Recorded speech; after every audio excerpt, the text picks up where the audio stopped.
Imagine the thrill of a horror icon stepping back into the shadows of his most notorious creation.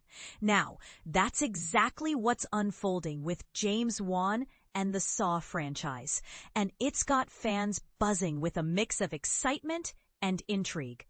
But here's where it gets controversial. Could this reunion redefine the boundaries of slasher cinema, or is it just a nostalgic cash grab? Stick around, because the details might surprise you and spark some heated debates in the comments. First off, for those new to the horror scene, let's break this down simply. James Wan, the visionary director behind spine-tingling hits like the Conjuring series, might be parting ways with that universe if Warner Bros. Doesn't settle a payment dispute. Think of it as a high-stakes negotiation where creative talent demands fair compensation. While that saga unfolds, Wan's attention is shifting to a project close to his roots, the Saw franchise.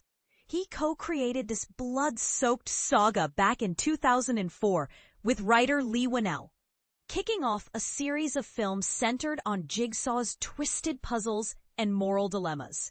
Wan and Whannell bowed out after directing and writing Saw 3, leaving the franchise to evolve under different hands. Fast forward to recent developments, and you'll see why this comeback feels like a full-circle moment. The story takes a dramatic turn when creative clashes among the producers at Twisted Pictures halted the production of Saw 11, effectively stalling the series. Enter Blumhouse Productions, the powerhouse behind modern horror reboots like Get Out and The Purge, who swooped in to acquire the rights. And this is the part most people miss. Blumhouse's recent merger with Wan's own production company, Atomic Monster, has paved the way for Wan and Whannell to rejoin the fold.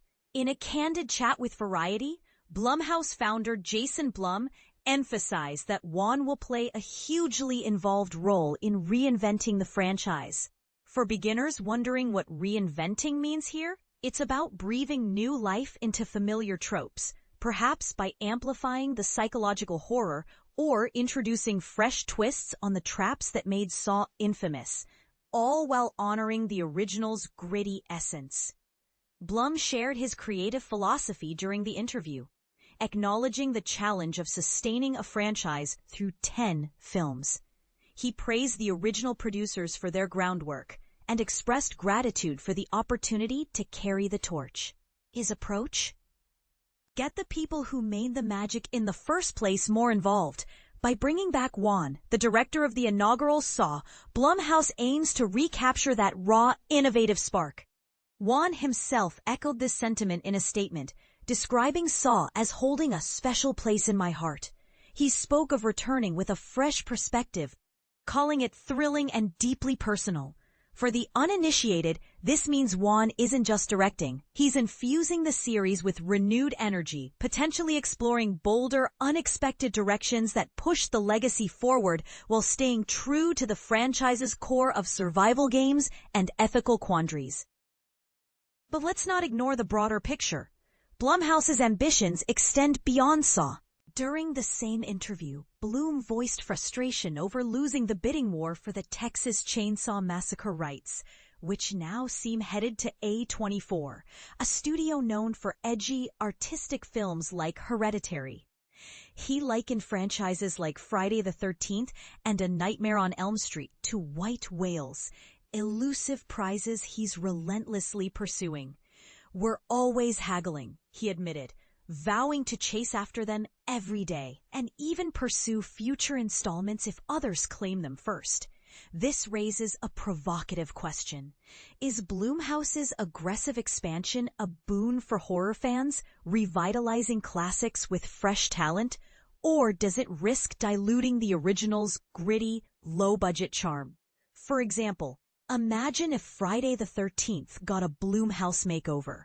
Would Jason Voorhees' campy kills evolve into something more cerebral, or stay true to the slasher roots that defined the 80s? As we wrap this up, it's clear that James Wan's return to Saw could mark a pivotal chapter in horror history, blending nostalgia with innovation. Yet controversies abound. Will this reinvention alienate purists who cherish the earlier film's raw intensity, or will it attract a new generation? And what about Blumhouse's quest for other icons? Should they prioritize reviving beloved franchises, or focus on original stories to avoid accusations of oversaturation? We'd love to hear your take. Are you pumped about Whannell's deep involvement in Saw, or skeptical of the changes? Do you want Blumhouse to snag Texas Chainsaw Massacre, Friday the 13th, or A Nightmare on Elm Street, and why? Drop your thoughts in the comments below. Let's discuss and debate. About the author, horror news editor, favorite movies, the entire Friday the 13th series, Kevin Smith's quirky comedies, George A. Romero's zombie epics, especially the original Dead trilogy, Texas Chainsaw Massacre 1, 2, Flesh Eater, Intruder, Let the Right One In, Return of the Living Dead, The Evil Dead, Jaws, Tremors, From Dusk Till Dawn, Phantasm, Halloween, The Hills Have Eyes, the Back to the Future trilogy, Dazed and Confused, The James Bond Adventures, Mission Impossible flicks, the Marvel Cinematic Universe, and countless more.